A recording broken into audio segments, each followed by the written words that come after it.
La France a démenti les informations des médias selon lesquelles elle aurait clandestinement inséré ou placé des troupes au Bénin dans le cadre du plan visant de déstabiliser le Niger.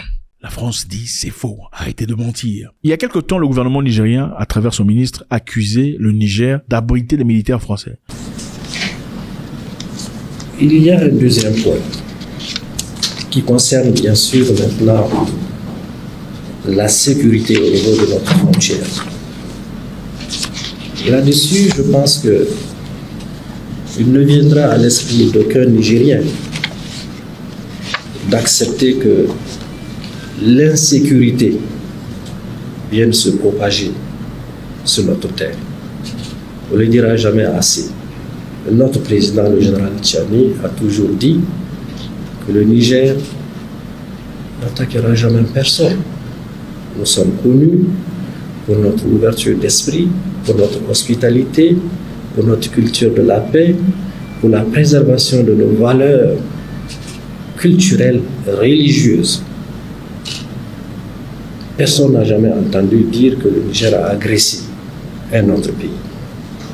Mais le Niger s'est toujours donné les moyens de se défendre dignement.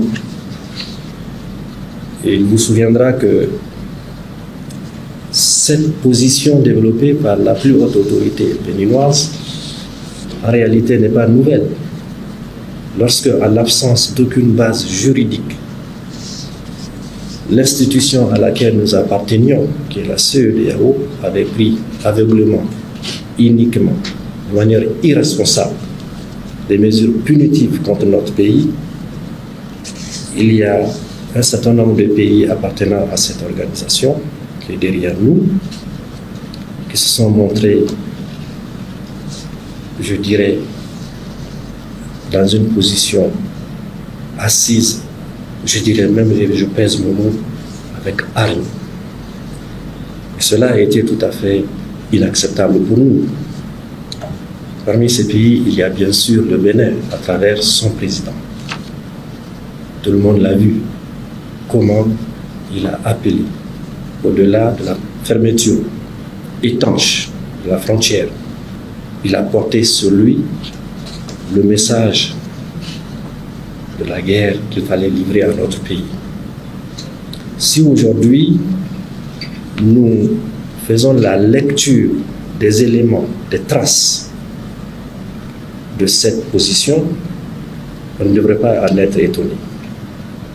Et en cela, nous avons décidé, malgré l'ouverture des frontières, il faut le rappeler, nous avons 7 frontières. La seule qui a gardé de manière étanche, qui a été gardée de manière étanche, c'est celle avec le Bénin. Il faut le dire, même pendant la période de punition. Mais en dépit de l'ouverture ou de la suspension de ces punitions qui n'ont pas empêché à notre pays de continuer de vivre, nous avons souverainement décidé de garder notre frontière fermée avec le Bénin. Pourquoi? Pour une bonne et simple raison, que nos anciens partenaires qui sont les Français, lorsque le peuple nigérien dans son ensemble, derrière notre président, le général Tchani, a décidé que ces partenaires qui ne jouaient pas franc jeu avec nous devraient partir, il faudra vous en souvenir. Ils avaient insisté pour que leur porte de sortie soit le Bénin.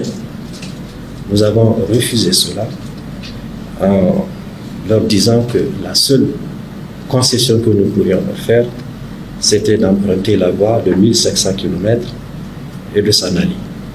Ce qu'ils ont fait. Il faut saluer l'esprit de respect pour l'autre de notre peuple. Aucun incident n'a eu lieu pendant le désengagement des troupes françaises de notre territoire. Il y a eu une réunion au plus haut niveau où le chef de l'État a ordonné que toutes les populations le long du trajet soient sensibilisées de manière à laisser passer ces troupes avec leurs bagages pour qu'ils quittent nos territoires. mais il ne faut pas se tromper. Ils ont fait 1500 km, mais ils sont revenus de là où ils voulaient sortir la première fois, c'est-à-dire sur le territoire de la République du Bénin. Même si, dans la déclaration qu'on a tous suivie, le président béninois a dit que ce serait ridicule qu'on pense que le Bénin amasse ses troupes avec l'appui d'autres éléments pour envahir le Niger. Il ne viendra jamais dans l'esprit d'aucun Nigérien de croire que le Bénin viendrait envahir le Niger. Jamais. Et on ne l'a jamais dit d'ailleurs. Parce que nous avons dit que sur le territoire de la République du Bénin, il y a des bases, y compris certaines d'entre elles, où on entraîne des terroristes qui doivent venir déstabiliser notre pays. Voilà pour des raisons de sécurité simples, les raisons pour lesquelles nous avons décidé de garder cette frontière fermée, malgré les liens historiques et millénaires que nous avons avec le peuple béninois, qui lui-même, nous savons, qu'il n'est pas d'avis avec certaines des positions de leur autorité. La carte où se trouvent ces bases, exactement, il y en a 5, dont une où il y a des entraînements pour venir déstabiliser. Ils le font d'ailleurs à l'extrême ouest du pays. Ces bases de déstabilisation connues et documentées dans les localités de Tourou, Kandi, Borga, Parc de W, Madekali, pour ne citer que cela. Donc ce n'est pas une vue de l'esprit, c'est une vue réelle sur la base d'éléments documentés. Voilà la raison pour laquelle notre pays a dit, pour l'instant, nous gardons fermée cette frontière jusqu'à ce que le Bénin décide de traiter de cette question essentielle. Pour revenir à la question du pipe, comme vous le savez, toutes les règles internationales disent que vous ne pouvez pas empêcher un pays de l'interland, c'est-à-dire un pays qui n'a pas accès à la mer, d'avoir cet accès.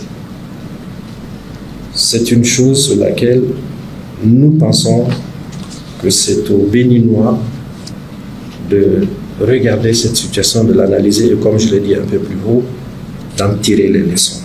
Donc c'est un peu ça. Nous voulons en Afrique la paix, nous voulons voir l'amitié et la sympathie. Je sais que les populations béninoises et nigériennes n'ont aucun problème. Ça, c'est la politique. Ça ne nous concerne pas. Il faut garder ça à l'écart. La politique et les populations sont deux choses complètement différentes.